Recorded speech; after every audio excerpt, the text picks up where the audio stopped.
Hello, salut.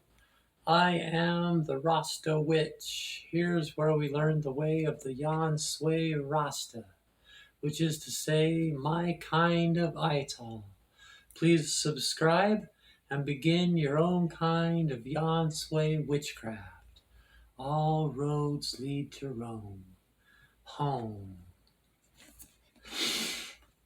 Okay, so this video belongs to the playlist Early Rastafarian History. We start out by going over the videos on the video called the Transatlantic Slave Trade. Then the next one is about Leonard Percival Howell, the first Rastafarian. So we've gone over when Rasta started, who started it, how about Pinnacle. Pinnacle is where Leonard Howell bought a property, and all the first Rastas in the early 1930s gathered together. And at Pinnacle, it was a place in the mountains they could live. They would grow their own food and make money by selling the food, and also to live on.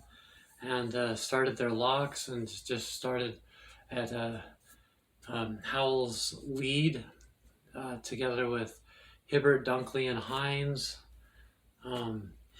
to cultivate Rastafari, and it became a thing.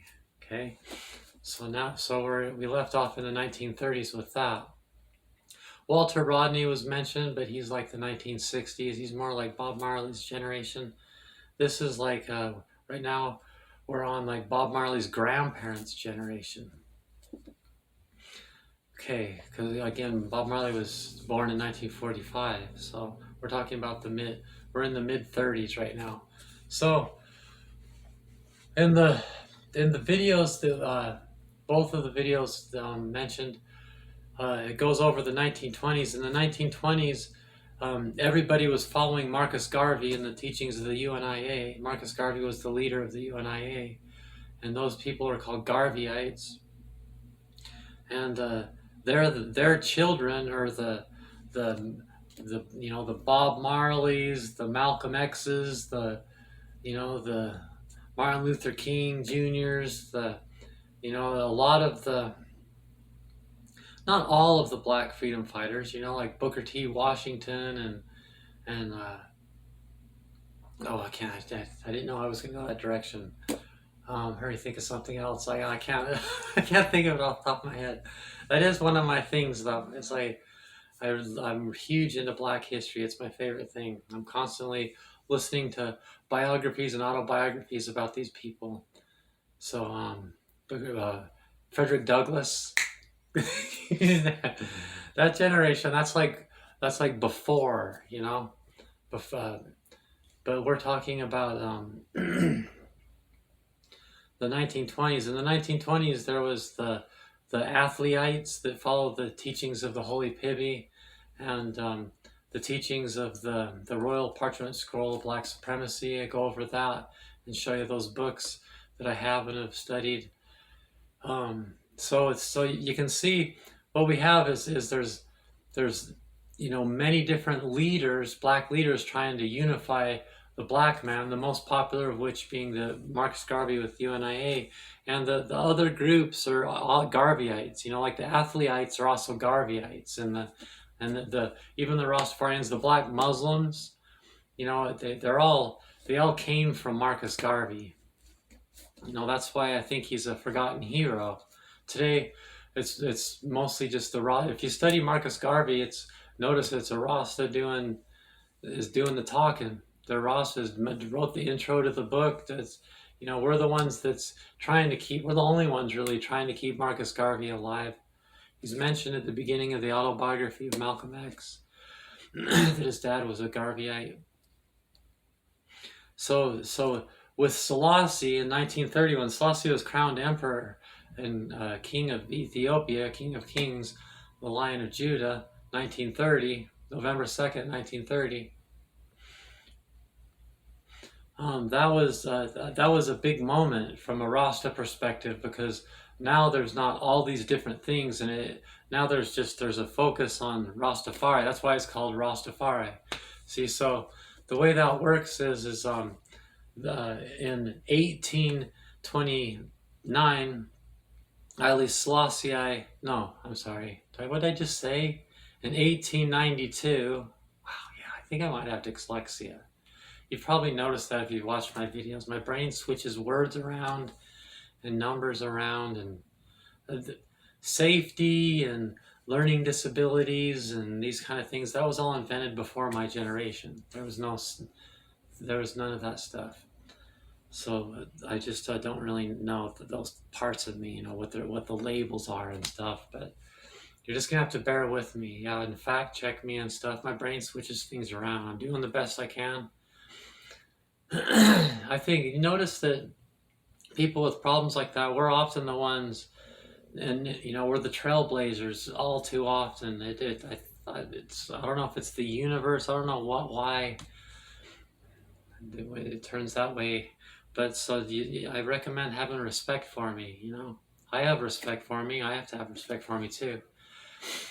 Okay, so 1892, Haile Selassie is born. His dad was Ross McConan. So Ross, R-A-S, means Duke.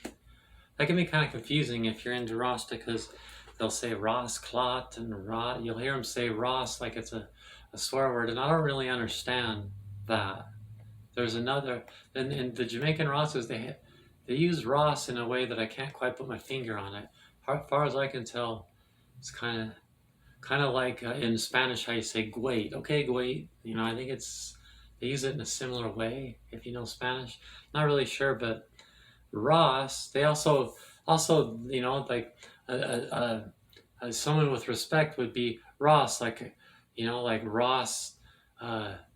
What's how do you think of a Ross? But yeah, they use that as a title, taken from their heritage of Ethiopia. Ross means Duke. Okay.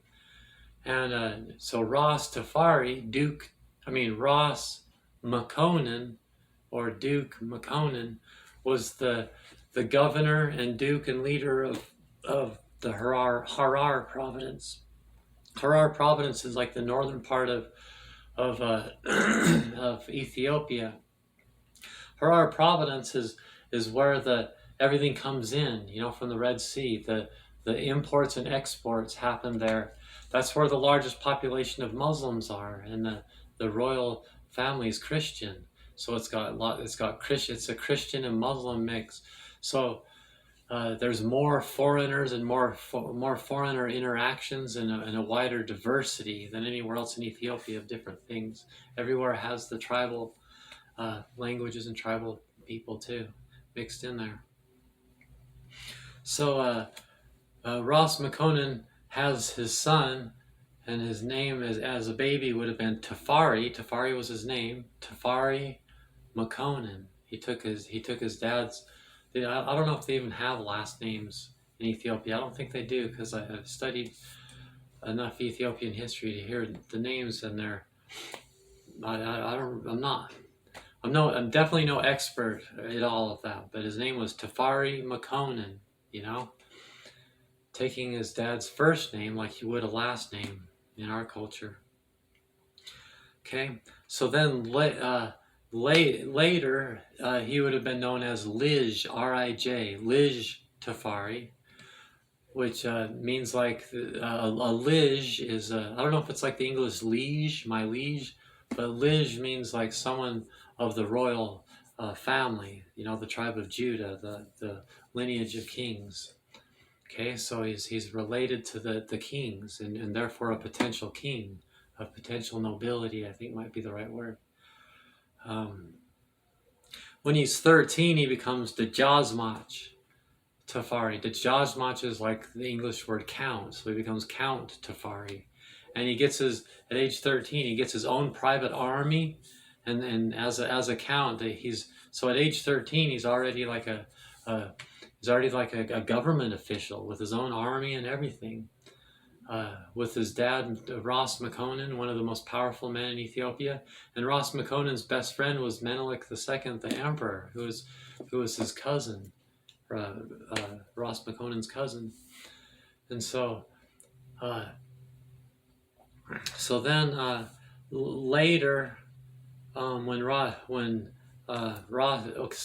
in the Jazmach Tafari, later at one point, because I have a whole playlist on Haile Selassie. So I don't want to really go into too much on Haile Selassie right now, but it's the next step to just kind of give the basic idea.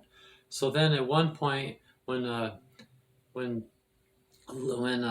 the Jazmach Tafari becomes like in his early 20s, he becomes Ras Tafari, okay, and then he becomes Ras and Regent Plenipotentiary at one point, meaning so there was a Queen Zaditu it wasn't a king but it was a queen after Menelik II died. A queen was put on the throne, and they made him regent and plenipotentiary. So he was like her closest assistant and the one that would take the throne if anything happened. So he goes from Rastafari to regent plenipotentiary Tafari. And then what the emperors do in Ethiopia is when they become emperor, they change their name. So in 1930, when he actually became the emperor of Ethiopia, he changed his name from Rastafari to Haile Selassie. So Rastafari and regent plenipotentiary to, so basically we'll just nutshell it. Rastafari becomes Haile Selassie and takes his coronation name. Just a side note, Haile Selassie was also his baptismal name. Okay? So the name Tafari means the mighty one, the one who is feared, something along those lines. Some people say it means the creator. So some people translate Rastafari as head creator.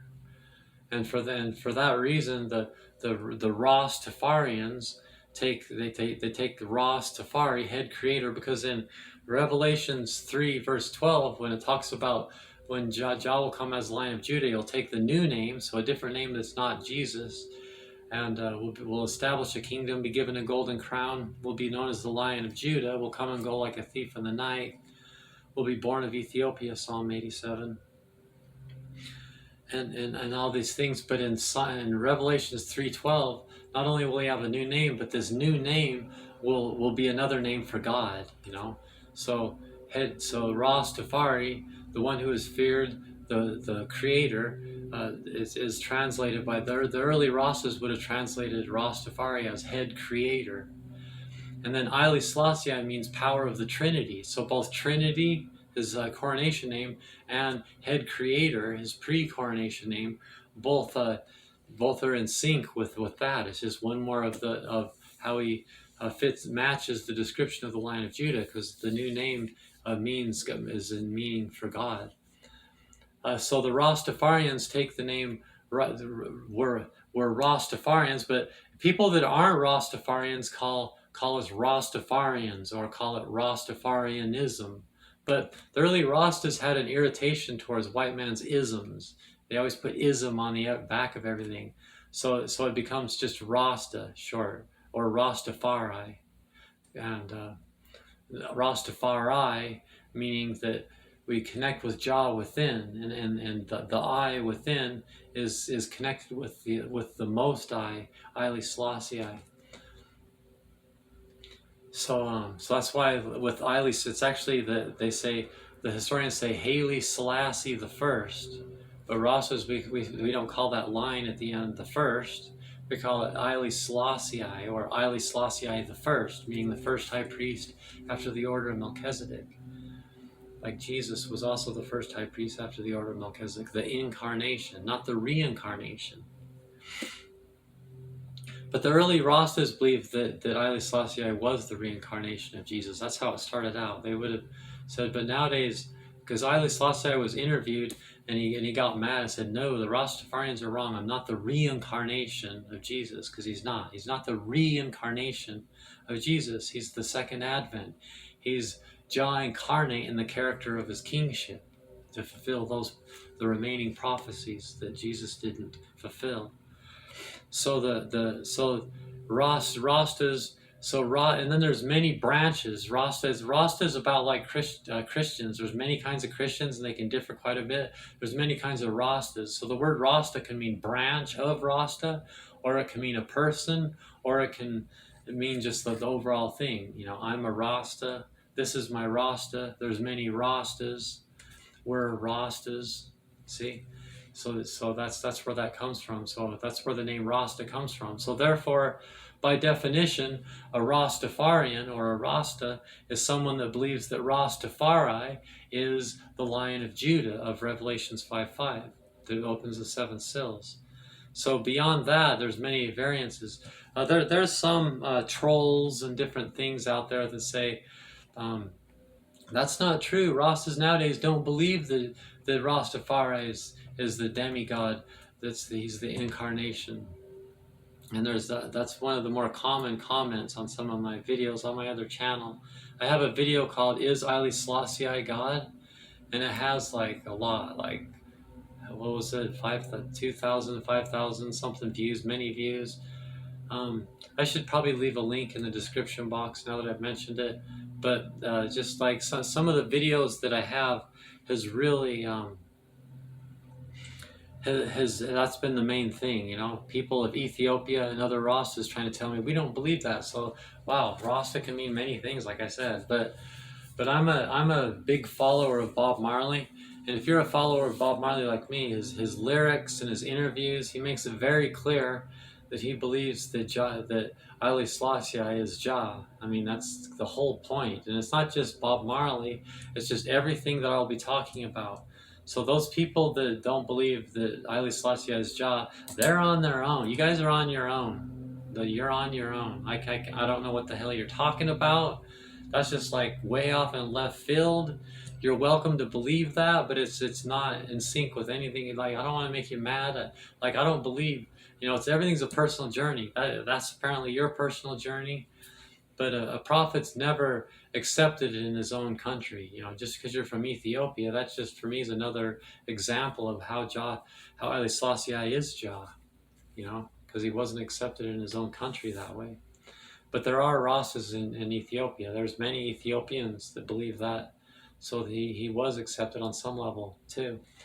So that's where it comes from. So now Rastafarianism, or Rasta, is born. We're in the mid-30s. And so then we have someone called... so I think the next thing to mention is that... So Marcus Garvey's teachings are still huge, And...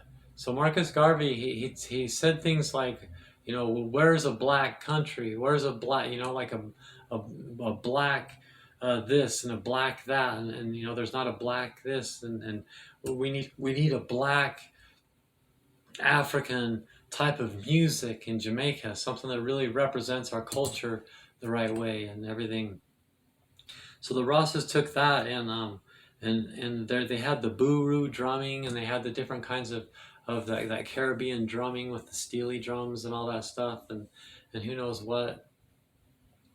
And there was a man named Count Ossie, who is known as, just like how part of how Leonard Howe started Rasta, so it already had music and drumming in it, like I mentioned in the other video. But Count Ossie's the one that's known as the person that really started and initiated what we call reggae today, the music of the Rastas. So Count Ossie, I'll put a link in the description box of some of his music. There's Count Ossie. Also from that same generation is Joe Higgs. So Joe Higgs was a renowned early reggae musician, of the founders of reggae. I'll put some of his music. I'll put a link of one of his songs in the description box too. Joe Higgs was Bob Marley's and Peter Tosh's music teacher. And Peter Tosh says that he taught Bob Marley plenty on the guitar too, So I think maybe Peter Tosh was a little bit more, according to him, a better guitar player than Bob Marley, and even taught him a lick or two and things like that. I don't know what that's all about. Like Peter Tosh says, that there's people try to make it sound like Peter Tosh and Bob Marley weren't friends and there's a rivalry there. And he assures that that's not really true. That's just the media type thing, that to do what they did, there would have been a spirit of love. Plus, what we know about Bob Marley, he was the workaholic type, a hard worker as a musician. He wouldn't have had time for that type of bickering and that type of thing. It's just that would seem out of character. I believe Peter Tosh. That's not part of the story. um, and plus, Bob Marley was chosen as the singer, not by Bob Marley or Peter Tosh. It was chosen by the elders that's what the better sound was. Everything about Bob Marley and the Wailers was a group effort of just their neighborhood and everything. According to Bob, he says people would say, put this word to it or put this sound to it, and people would, it was a group effort, you know. Bob Marley is a group effort of the Rosses of his neighborhood. Okay, so now we've got reggae, we've got everything going like that. So now I'm going to go a little bit more into. So first of all, we're talking about descendants of the slaves trying to bring back their culture and create something that was taken from them during the days of slavery. So it was a very witchy thing, but they were very close with the Bible, so they probably wouldn't appreciate being called a witch. They were bush doctors. That's a lot more African, maybe you could call them a shaman. I've never heard them call themselves shamans, but wouldn't a bush doctor be the same thing, really? But bush doctor is the word that you hear about. Peter Tosh has a song, I think, called Bush Doctor, or at least, I can't remember if that's the title right now. So Bob Marley, as a young child, he was known to be a clairvoyant, and he could read palms. Bob Marley didn't know his dad. The man who raised him, his grandpa Omariah, was the village bush doctor. When people were sick and stuff. So Bob Marley grew up around a lot of very witchy fire, water, air, and earth. There's the Obeahman, and the voodoo and hoodoo, Mayaism, Pocomania, like there's lots of stuff like that in this atmosphere, all rolled in and mixed in together with the Bible, revivalist, which is like a type of Buddhist thing, bringing in music, have the heavy emphasis on music, and this. So this is the world we're at right now. We're kind of probably more like the 40s and 50s right now. Bob Marley was born in 1945. This is one autobiography. This autobiography is really good. It goes more over like you're a music fan, and that's what the Yan Sui are. That's what we are, a Yan Sui Rasta. We're witches that are big Bob Marley fans. And when we read in the Witch's Magical Handbook by Gavin and Yvonne Frost, it says that all gods are created by the hand of man. You can either create your own, or you can take another one, but when you do, it comes with baggage and that. And so we're just witches that are big Bob Marley fans, and so, Bob Marley fit the bill, and that's what we've attached ourselves to, and this and that. And so lots of emphasis on Bob Marley. Bob Marley is the prophet, and Haile Selassie is the incarnation, is the deity. Together, and Mother Mary and Jesus and Melchizedek. Those are like the big iconic archetypes. But Bob Marley, as a prophet, is on a different level. He's closer, he's not a demigod or anything like that. He's just a human, a father that sets the pace and points us in the direction. So I have this book right here, The Early Life of Bob Marley, that I kind of want to go over just a little bit. I want to end this video on Bob Marley. Okay, so Bob Marley, his birth name is actually Nesta Robert Marley. Of course, Robert is short for Bob. So Nesta Robert Marley. So like his mom, and when he was a baby and stuff, people actually called him Nesta. But it later changes to Bob. He was born in the village of 9 Miles in the parish of St. Anne, Jamaica. in 1945. His mother, Siddy, also Sidella, Siddy short for Sidella, was so proud that February morning, and so were his grandfather, Omariah, and his grandmother, Alberta, in whose house Nesta opened his eyes to the world. So he was born in his grandma and grandpa's thing. So here's a picture of that's his mom, Siddy, and there's Nesta. And there's 3 birds on the window because his mom, like if you've heard the song 3 Little Birds, his mom noticed when he was born there were 3 little birds, and it was taken, again, we're talking about, some people might want to call them superstitious. People called my grandma superstitious from Salem, Massachusetts. And you know, like some of the things people call superstitious, there's still lots of good reason. It's just still, in my world, it's still a very respectable thing. So I do the same thing, you know. I probably, just like Siddy, I probably would have saw that as a meaning. But then Bob, throughout his life, noticed that when significant things happened, he would look up and there would be 3 birds flying by in the sky and things like that. So there's this theme. So his song 3 Little Birds is about thinking positive, you know, that things are meant to be, and Jah is guiding things along, you know. So he grew up helping his grandpa Omariah, and so Bob Marley's father was a white man, and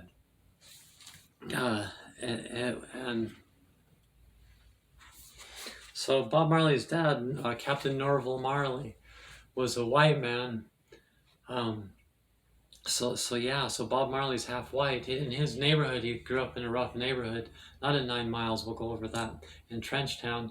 He was sometimes teased as being a white boy. Rita Marley speaks of how he'd get black shoe polish and put it in his dreadlocks to make himself look more African, you know. So he made efforts to make himself look and seem as black as possible because he never really knew his dad. So here he is working with his, so that's why he was raised by his grandpa, because he didn't know his father. So something to mention. So 1945. So Haile Selassie, when the Italian fascists came down into Ethiopia, took over Ethiopia in 1936. Haile Selassie had to leave Ethiopia and go into exile. Because the Italians were going to kill everybody.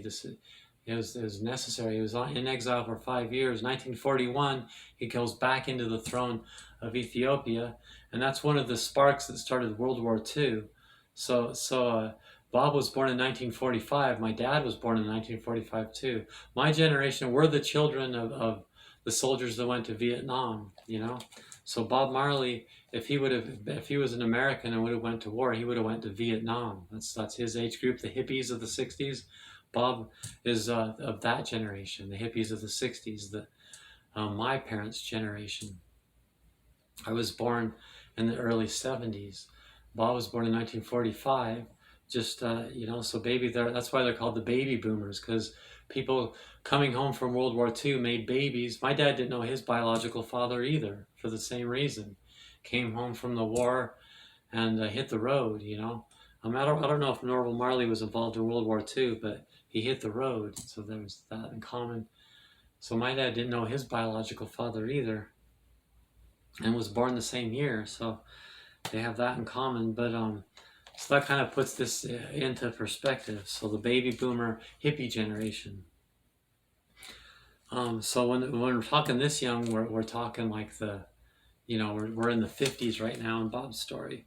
So then when Bob was going to go into school, it was Norval Marley, Captain Norval Marley, his dad, all along wanted his son Nesta to go to school. So when he became of age, a kindergartner, he came and grabbed Nesta, and not grabbed him as in stole him or anything. It was an arranged thing. It was known that this was going to happen, and he takes there we go. There he is taking Bob, and he takes Bob to Trenchtown, so that Bob could go to Trenchtown, the big city, So Bob's early life before school, he lived in the country and had a donkey and did gardening and was around. Was raised by his grandpa, who was the village bush doctor, and lived in that kind of a world.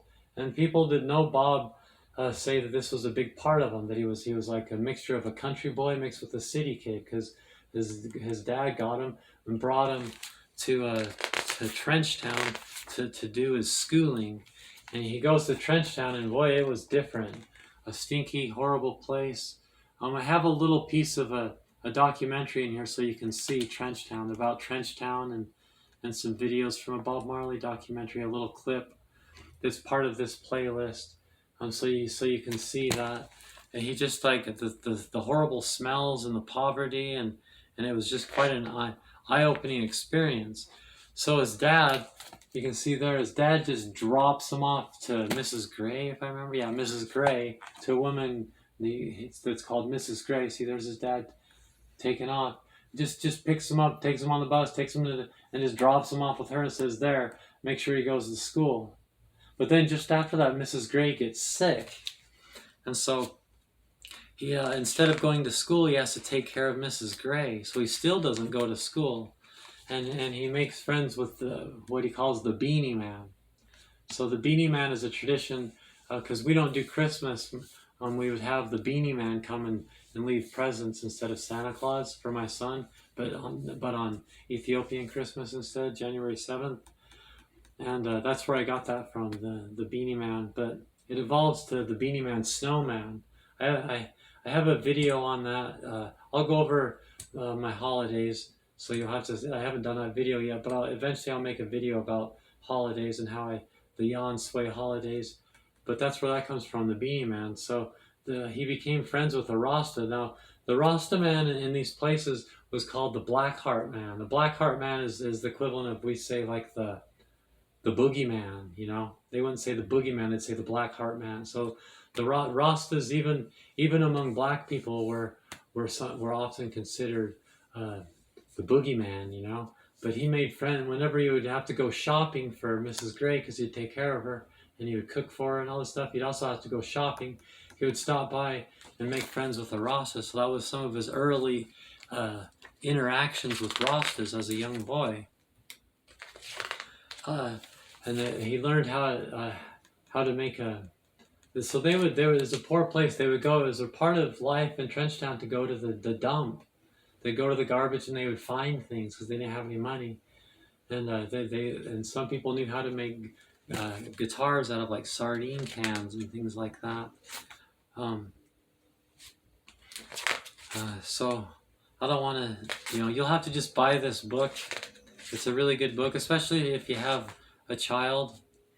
But then eventually he finds his mom. Spoiler alert, and finds his mom and goes back to 9 Miles and says, I'm here, because they were like, oh, what the hell happened to him? No word. He just kind of